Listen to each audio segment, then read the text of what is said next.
Hey everyone, welcome to Cross Culture Critic. I'm Chris. And I'm Joe. Welcome to the show. How you doing? I'm hanging in. It's been a while. It has been. A few weeks. Because I totally screwed up last time when we were trying to figure out when we were going to record next, and I was like, oh, you're going to be gone on the 10th, right? And I thought you said the 10th you were going to be gone, but you were gone the 3rd.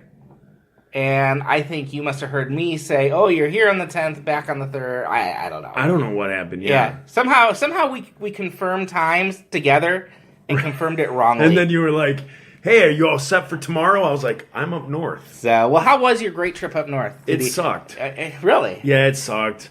When we planned it, my girlfriend and I planned to go up to my dad's place, which used to be our cottage, but now he lives there full time and actually knocked the cottage down and built this really nice house. And then my sister has a cottage right across the street. And so it's a nice little neighborhood, fun time that we can go up there.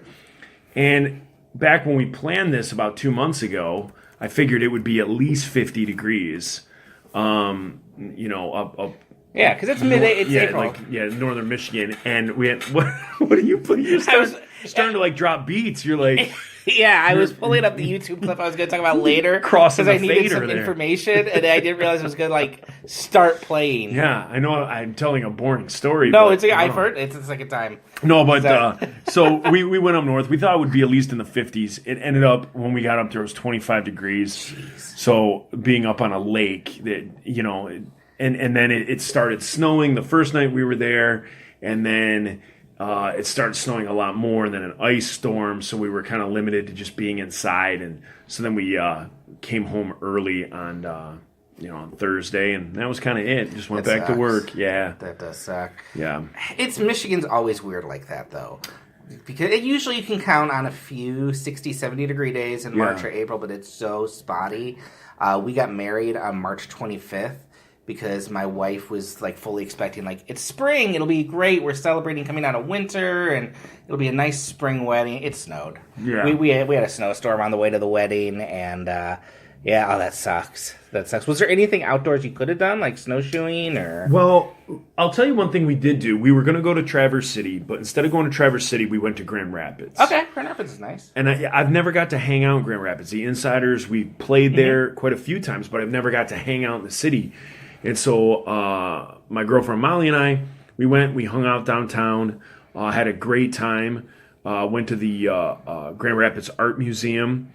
In the basement of the art museum, they have the activity center, and they were doing watercolor painting. So we got to do we were down there watercolor painting and stuff like that.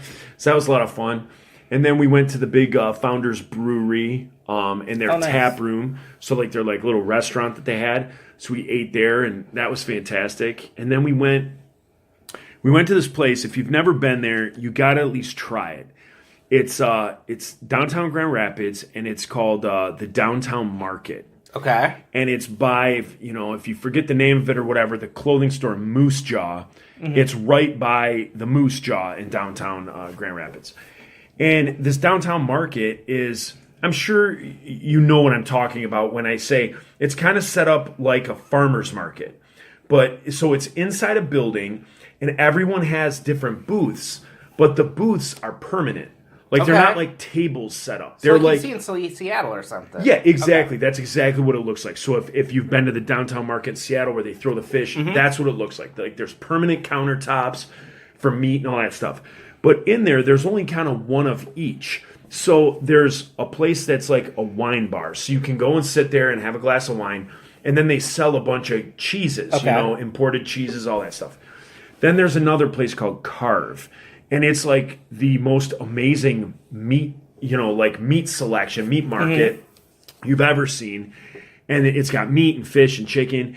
And then the cool thing is if you want something, if you want a tri-tip sandwich, if you want fish and chips, if you want any of that, they'll make it right there. Oh, wow. Okay, so it's not just grocery shopping. Right. No, it's not really grocery shopping. It's literally you can go, I guess you can grab some meat, but if you need to grab cereal or flour, they don't have that there. Then there's a place that sells teas and spices.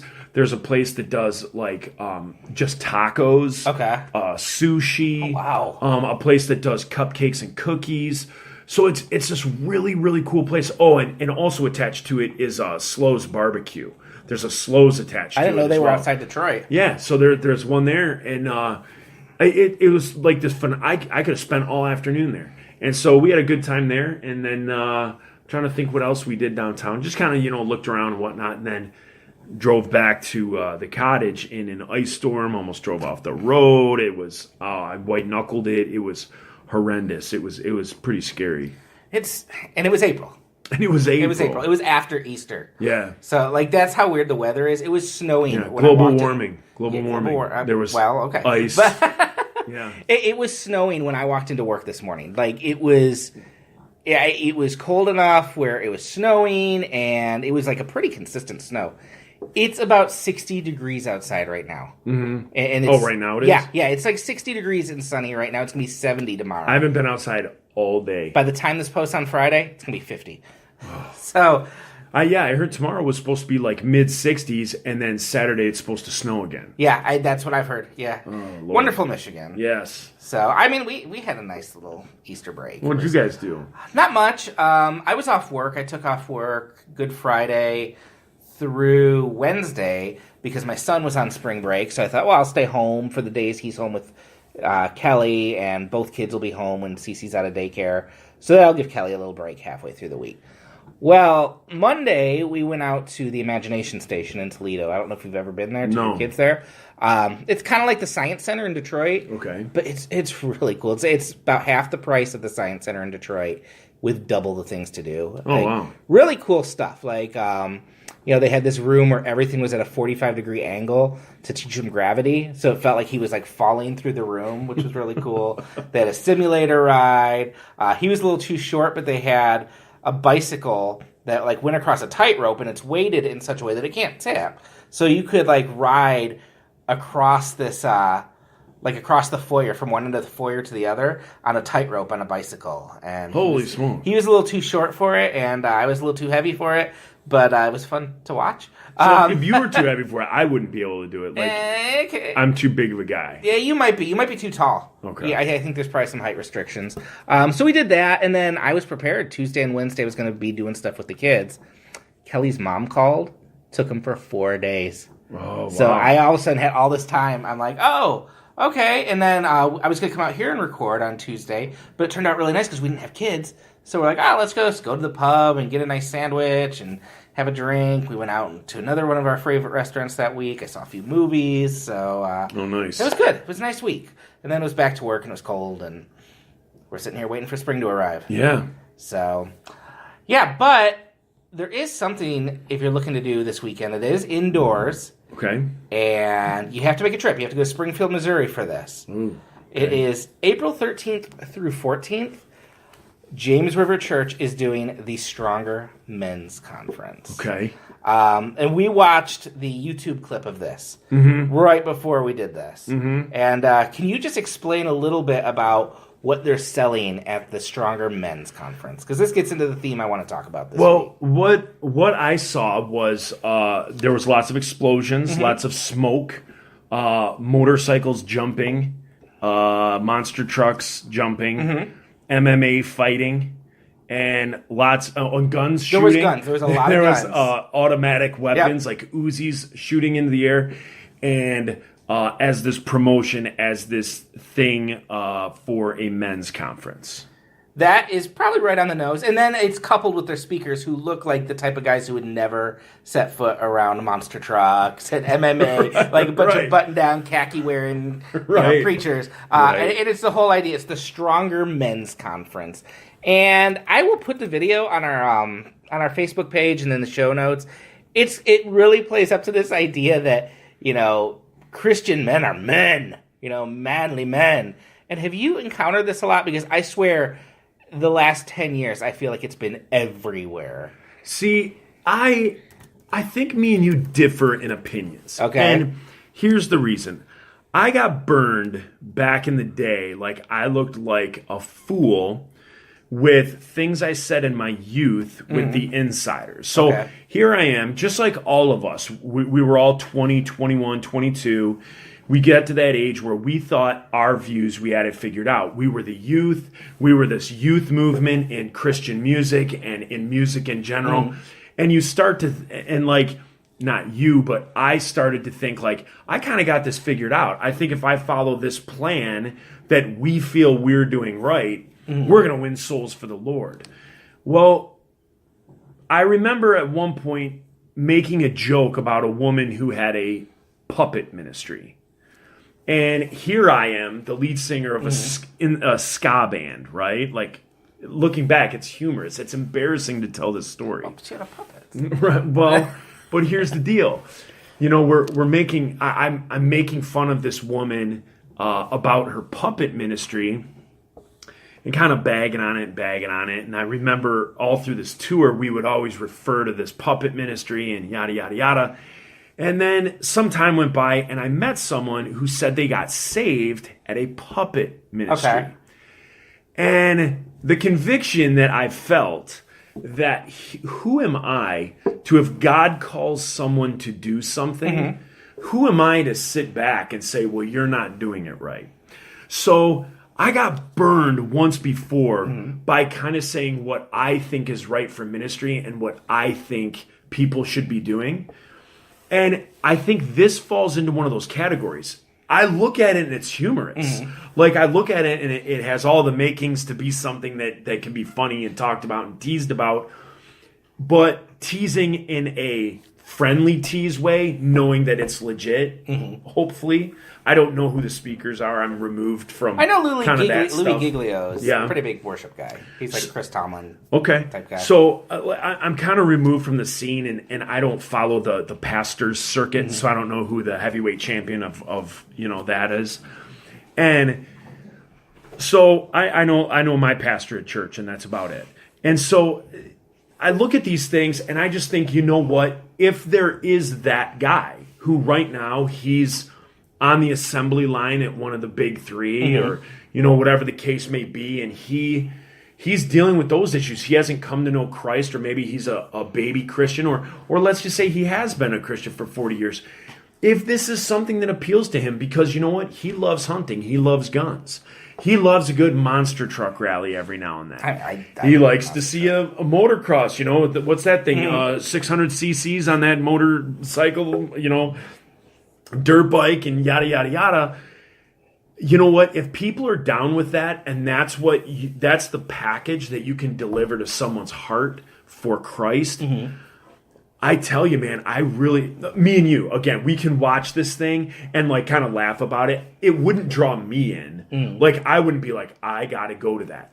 But I bet there are people, you ruined the surprise. But I bet there's women who may, hear about this, and they go home to their husband who's kind of on the fence as to, where he's headed spiritually. And, if it's something that someone at the church can be like, hey, Barry, why don't you come to this? It's going to be a weekend of explosions and guns and MMA fighting. And you know what? That leads that guy to Christ. You can't fault that. Sure, I get that. I totally think, like, my church used to do, when I was growing up, they would do the buck dinner, which is the hunters in the church would take all the deer they killed, they donate to the church, and we do a venison meal. And they'd usually have, like, Frank Tanana or someone would come and speak. And the idea was you would bring in your unsafe friends. Yeah. Cool, I like that. The problem I have, and I guess this conference, yes, I think it's funny to laugh at. The promo is definitely... The promo is so over the top. And if the whole purpose is let's bring in people as this is a way to draw them in, cool, I'm fine with that. If they're not Christians, you want to draw them in. I guess I just see it as symptomatic. I have heard over and over in the past few years, there's this whole idea that Christian men are, it's almost stereotypical. Christian men are supposed to be the big, loud, warrior, strong men. And it's almost like, hey, we know what real men like. And that's the whole purpose of this conference, is to empower men to be the best husbands, fathers, and leaders. Awesome. I think we need more conferences for that. But there's this whole idea that Christian men are supposed to almost be like this stereotypical, like, I love my guns, I love my hunting, I love my camping, I love my MMA. That is a guy. Like, Mark Driscoll used to be a pastor who would say, like, Jesus would love cage fighting. And I'm sure, I don't know if Jesus would have a problem with cage fighting, but I feel like it's alienating, and it kind of puts out a weird thing, because I look at this, and I am not these guys. So that's the weird But thing. how is it alienating? Like, I feel like if you do enough preaching that this is what a real man is, it's to those of us who are not as, testosterone driven, I feel like it's almost like, oh, so we're different because we don't like these things. no, I think that's where we as Christians need to flip our thinking and not say, I feel alienated from this because I'm not an adrenaline junkie like that either. That doesn't appeal to me. When I watch that, it looks like a WWF promo. Oh, yeah, it looks like what I mean? very aggressive. But like what I just think is Christianity is, it's food. It's the bread of life. And so when we walk through life, we sit down at that buffet and we all go for what we like. Okay. And we fill up on what we like. And so I just feel like I'm sitting at Golden Corral and the guy next to me might want that, but I might not.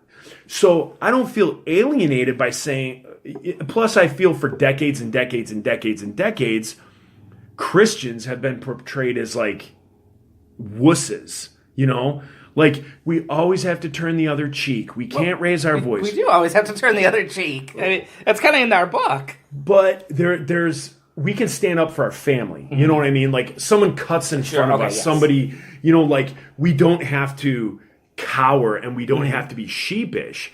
We can still be like powerful and we can walk in authority and we don't have to back down from others because like there's no weakness that comes from Christ. If some guy comes up and says, "This is my table," I could be like, "No, I was sitting here." You can find your own table, and I don't have to go, "Yes, sir," and move to another table because I'm a Christian. I can, like I said, I can walk in authority. I can do all that stuff. So I think for so long, Christians were perceived as just these pansies. And now, unfortunately, I think everyone's caught up with that and said, well, we got to go the other direction. And so they put things like this on to say, hey, we can be men and we can do all these things and we don't have to be, perceived as pansies. So if there's men who are Christians that find themselves alienated by this, I would ask or I would pray or I would suggest that you just say, hey, you know what? That's Burger King. I don't like Burger King. I'm still going to go for McDonald's. But I'm glad that Barry from accounting, enjoyed it and went to it. Okay, wait.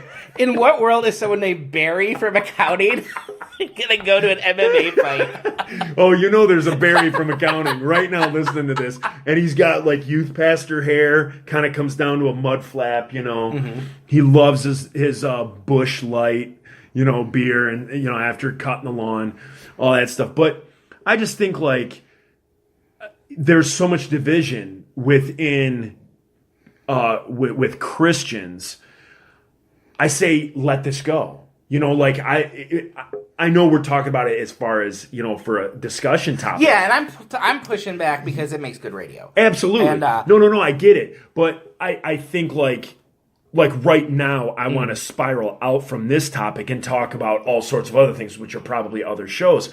But to just say, sometimes as Christians, we have to look at things and say, hey, you know what? That's Burger King. I really like McDonald's. I'm going to stick with mine, but praise God that you like that. And if you can find Christ in that, so be it. And if you come back and more on fire, plus, Chris, you've been to men's conferences or you've been to youth conferences and things where they hype things. I mean, looking at the promo, let's really break it down there's frame not by going to frame. be a monster truck at this. Yeah. Well, let's break it down frame by frame. The MMA fighting in the octagon was like a sitcom set. There was only 3 walls to it. So there wasn't, from the what we were seeing there in the promo, it was like the octagon was only half of it. And then you're like watching.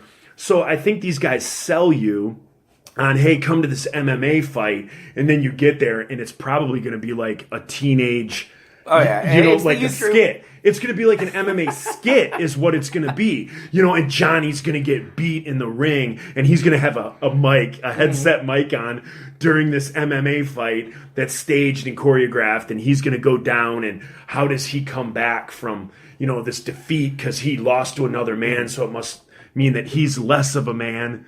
But they're going to come through and tell Johnny that, hey, it's not about whether you get your ass handed to you. it's whether, you know, you find Christ through this. Yeah, I doubt at a conference like this they're going to go that far. Yeah, I think what just kind of, it's more of a personal annoyance for me, because I think you're absolutely right. Like, if this is your thing, and there are men who love all this, and this is what you want to go see, awesome, more power to you. I mean, I guess it's also better to go to this, where it's going to be a Christian event, and you're going to be fed a little bit, instead of going, like, down the road to, I don't even know where they do MMA fights, but, you know, back alleys. Yeah, it's better to do this than to go to a bum fight, I guess. Well. So, I mean, I didn't say it was more entertaining. It was more edifying. But I guess it's just my wife and I go back and forth on this. And I think it's more of just a personal annoyance, is I feel like every men's ministry falls into this. Like, what are we going to do? What are the men going to do? Let's go play football. I'm like, well, yeah, that's not going to work for me. I don't run. I don't get up and move. Or let's go hunting. And I'm like, yeah, no, that's not good. Like, it's all the men stuff is driven around, like, hunting or stuff, you know, action movies, which I'm cool with, action movies. But like, that's what they assume all the men want. And my wife gets annoyed because all the women's stuff, like, she would love to go to a venison cookout, but they have a tea party for her. Uh-huh. And they have, all their events are, well, let's get together and make some crafts. Let's talk about how we can be, like, you know, happy homemakers. And she hates that stuff. Yeah. And I guess it's more of a personal, like, I just wish it was more varied, I guess. Yeah. No, because here's my thing, and this might offend some guys. Whenever I see a bunch of guys who are really into the men's stuff, like, to the point where they have to, like, brag about it the whole time, like, and it's just like, oh yeah, I'm going to my game, I'm going to watch this, and they're just bragging all the time. My only thought is not, how manly are they? It's, you really don't want anyone to think you're gay. But it's like, do you remember, I don't know if you used to do this, I used to go in my 20s, if I went to the movies with another guy, we would have to do the seat in between us. Oh, right. Because that way no one would think we were together. Right. It was so, like, I look back on it now, I'm like, well, that was stupid. But that's what I don't know, I just find that funny. Well, I think the other thing is, let's say as a church, if you're throwing money at an event, at something like that, you have to play the majority. Sure. You know what I mean? So if you're like, hey, you know, everybody, for the big men's conference this year, what we're going to do is we're going to do Chronicles of Narnia Read Fest, you know, or something. My wife would be so down for that. You know what I mean? Like, it's something that you have, like, the men, let's say the manly men stuff to do. But then, I don't know, I can't think off the top of my head what that next tier would be. Or something like, something that you say that, like, you'd be a part of. Like, what you would love to be a part of. I'm guessing wouldn't the majority win. There's going to be, like, people that are, like, they just go to whatever men's retreat or men's conference that their church is going to. So if it's the manly one, they're there for the manly one. If it's the one where they're getting in touch with their feminine side, they're going to go to that one too, because there's just those guys. But I think the guys who pick and choose what they go to, that are like, I'm not going to the manly man one, I wish they would do something where we could go to an art museum, or we could go, you know, watch an indie film, and then after, like, do some watercolors in the Grand Rapids, you know, art museum, which is what my girlfriend and I did. I'm not gonna lie, awesome. I would like a tea party too. Where's my tea party? There you go. So you're in that group of men that I'm guessing is a select minority, a niche group within a church.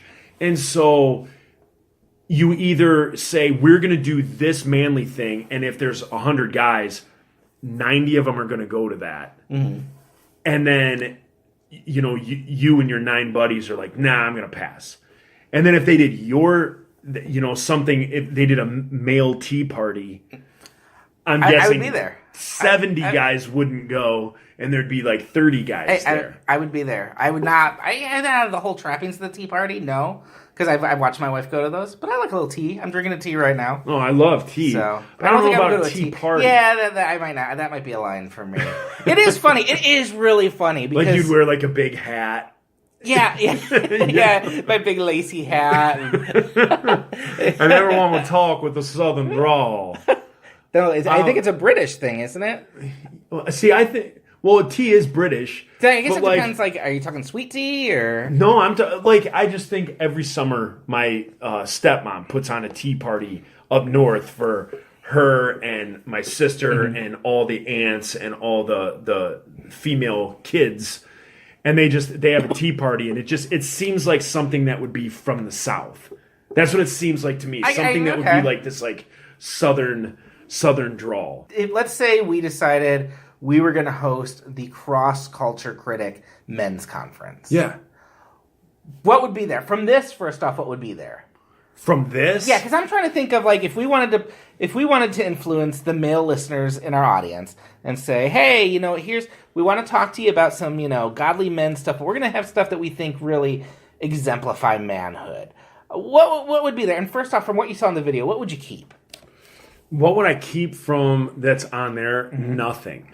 Like, honest to God. Oh, you wouldn't keep the MMA or anything like that? No, because you know what? Maybe I'm not grasping or making entertaining conversation enough of what you're throwing in front of me, because I think like I said, I've just been burned. I've been burned, and I've looked. I can get that. I've looked like a fool, and like when you've been embarrassed, you never want to embarrass yourself again. I get that. Never want to open mouth, insert foot. So like when I think, not if, when we do our cross culture critic men's, we will. Men's retreat or men's conference, I would think the people that listen to this and their friends, that's the demographic we're going for. That's the restaurant we're trying to serve.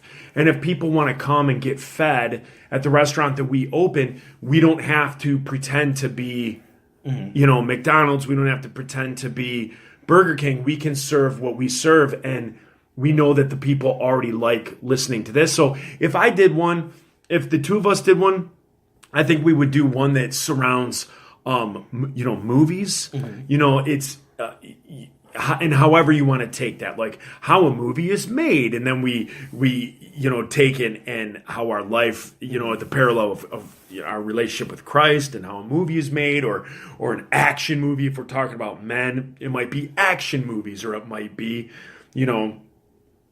comedies, or whatever the case may be. So I think we would do that. I think there'd be bands that would play at the conference. We'd have good music. We'd have, movies.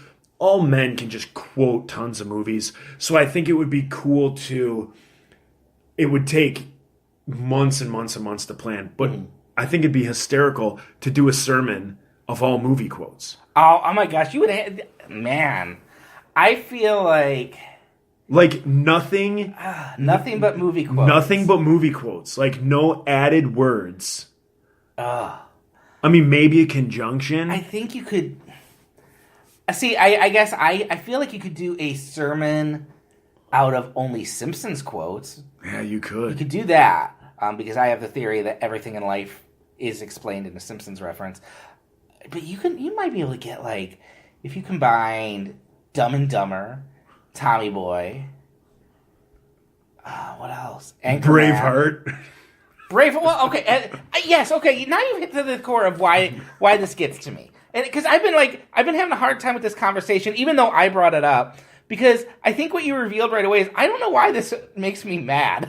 I don't know why this makes me mad, except I guess I feel it's so cliche to say if you're a man, you love fire and guns and... I know why it makes you mad. I think I know why it makes you mad. Yeah. Because you and I grew up in that the Christian culture that now there's podcasts devoted to picking apart and making fun of that Christian culture.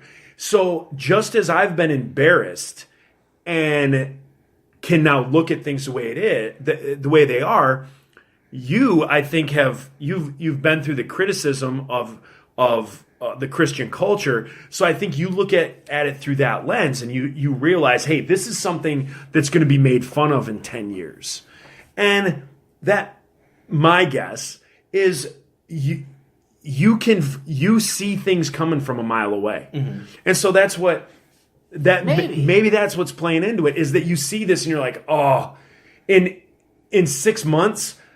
People are going to be making fun of this conference. It might be that. It might be like when you said Braveheart, that kind of clarified something, because I'm like, and I like Braveheart, and we've talked about Braveheart on here. I know that's one of your favorite movies. I love Braveheart. But there is like some rule. Like whenever I read a book about Christian masculinity, every book quoted Braveheart. And I'm like, come on. That's like right under every Christian book quoting Narnia.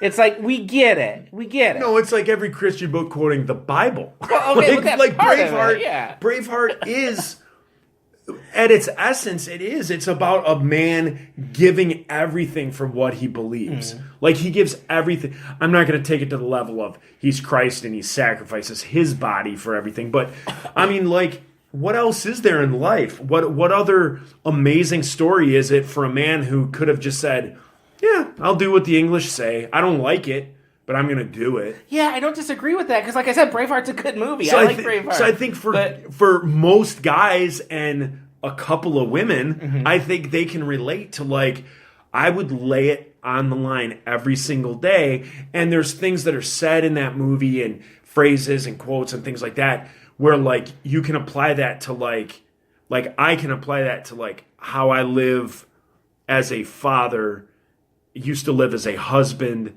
all those things as a Christian from, like, quotes of that movie. Like, it makes you, even though it has nothing to do with Christianity, it makes me think about my faith when I watch that movie. Because my everyday life is not fighting the U.S. government. It's not being held down and oppressed. I'm oppressed because I'm middle-aged and I'm a blue-collar worker. Like, I don't have a ton of money to go do this. I get up and I work my butt off every day, and I come home and I'm tired. And so I think that's what Braveheart shows. It just shows normal people that have they fighting for something they believe in. And I think that's what I can relate to in my life, because that's what I was getting to, that I got off topic, lost my train of thought, is I just go out and I work every day.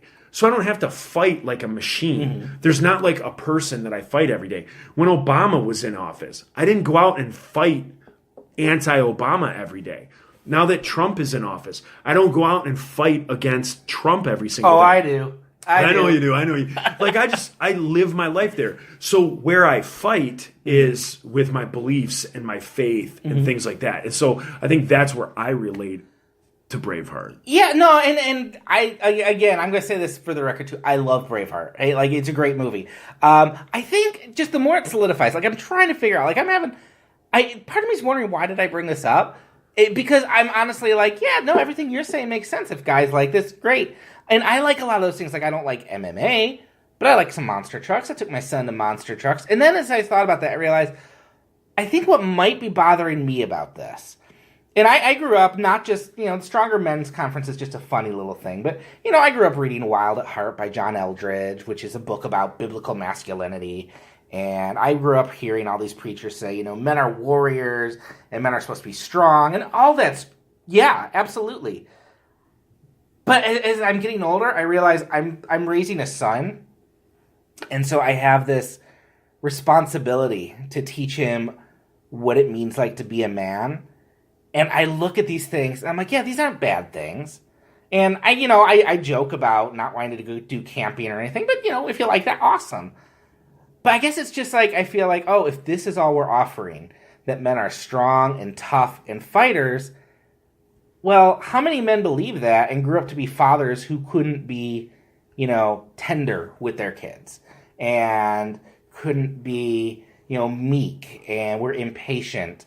And so I want to teach my son, be strong and be a fighter and all that. But I also want that Christian teaching that says, hey, it's okay to be meek too. And it's okay to be tender with people.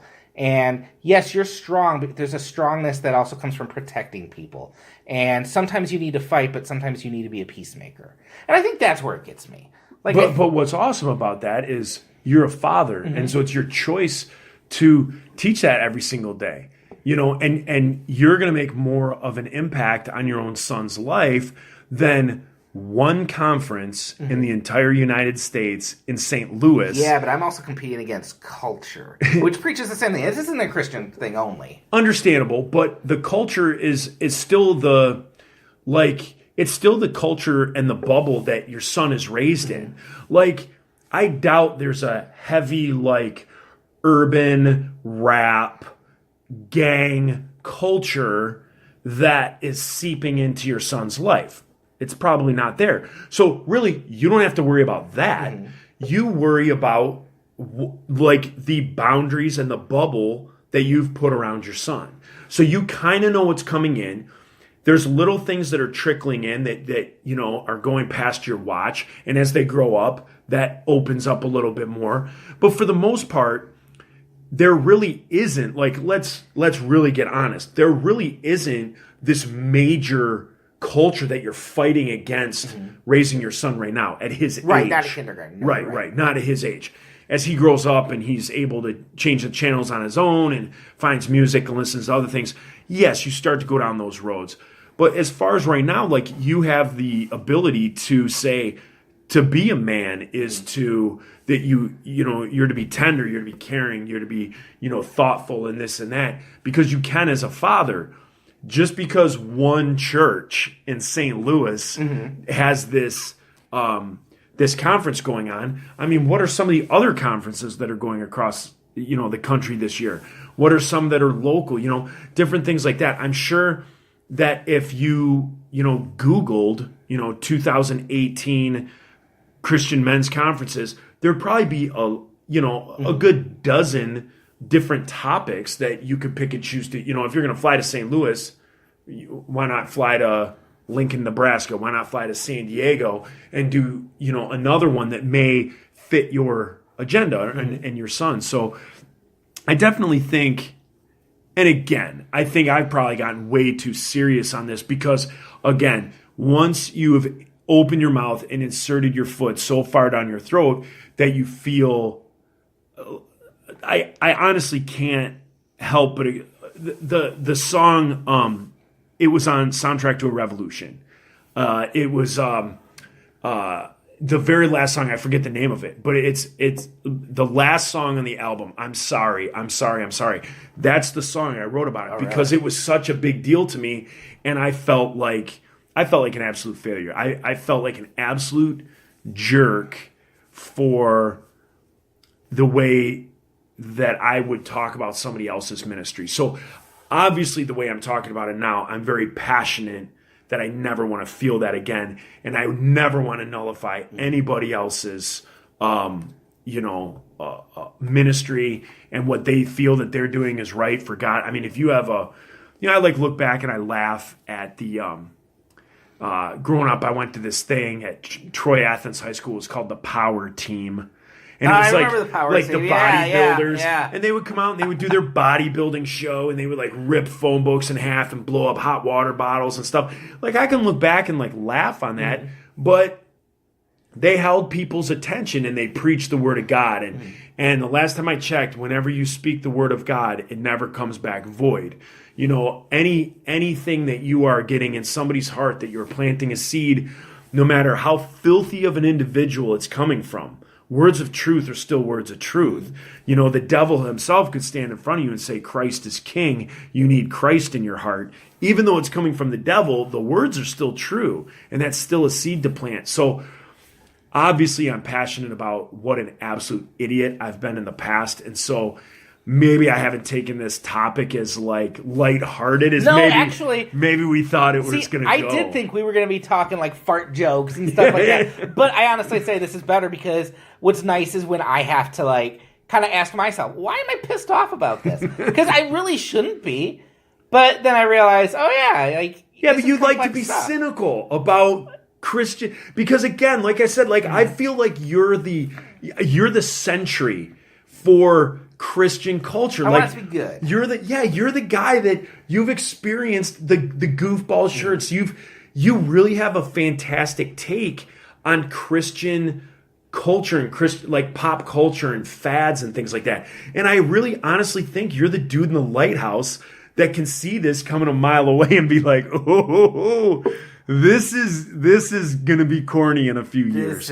And so you can look at it as that, instead of saying like, hey, if we did a conference where we lay out that, standing up for your family and being, a tough guy is the same as being tender and gentle and meekness and things like that. Like, yes, you are correct. And I believe those conferences go on all the time, but we don't talk about them because they're normal. But this one's abnormal, and this one's out there, man. And you see it because you're that guy in the lighthouse. You see that storm coming, and you're like, oh, this is going to be the next, instead of Austin Powers' Spy That Shagged Me shirt, do the Jew. Jesus Christ. Yeah, do the Jew. Jesus Christ, the God that saved me. It's going to be one of those where you look back and just kind of like laugh and giggle. But I think that's who you are. Like, as we've started this podcast, from our very first episode, we talked about through this podcast, we're going to get to know each other. Mm-hmm. And that's who you are. Like, the walls are coming down, man. They are. Hey, raise the roof, let the walls fall down. We're having our own men's conference right here. Right. Now. So, like, that's who I've come to know you as. Like, you're that watchdog for like, okay, we got some corny Christian culture coming in here. And then you enlighten me with this stuff that's going on, because I don't seek it out. I don't read about it. I don't do those things, So I hear it from you, and I think it's, hysterical and stuff that I love that you're so in tune with that. Well, if you want to read more from The Lighthouse, which I should have named my blog, but I didn't. Every other week, just change it up. But you can just, you can go to pathos.com, Mere Chris-ianity, and I have all sorts of stuff on there, including way too much about DC Talk. So that's where you can find me. You can never have too much about these. I've tried. You can also find me on Twitter at Mere Chris-ianity. Joe, where can people find you? You can find me on right here. Keep listening. Listen to all the past ones. You can find me on calcagnoradio.com podcast there. I think I started episode 21. If not 21, it's 31. I always forget. I should probably figure that out. You can find me there as a guest host with my buddy Cal. And Insiders, INSYDERZ. You can find our music on iTunes, anywhere, YouTube, and Xbox. I'm Joe Insider. All right, we'll see you next week. See you.